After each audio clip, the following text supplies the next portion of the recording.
So who's behind the settler violence campaign? Shall we find out? The term settler violence first started to appear in the EU in 2012. In 2015, the EU started to dedicate a separate chapter about settler violence in their annual report. Since 2015, there's been countless efforts to try to advance this campaign. Every time there's a major security incident in Israel, the 3 boys kidnapped, Guardian of the Walls, they connect it back to settler violence. EU reports point to the incident in question and claim this is the reason for an increase in settler violence. In 2019, the EU began to pay 2 organizations for this campaign, Breaking the Silence and B'Tselem. Maybe you've heard of them.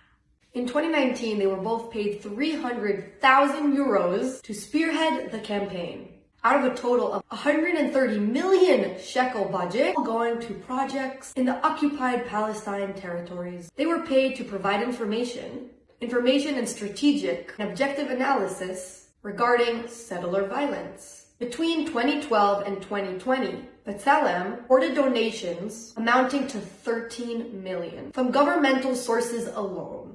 Breaking the Silence received 10 million in 2019 from foreign governments as well. These 2 organizations are the front line of this campaign. However, under the radar, the EU has massive funding streams. In 2019, the budget for OPT projects, Occupied Palestinian Territory, were 30 million euros.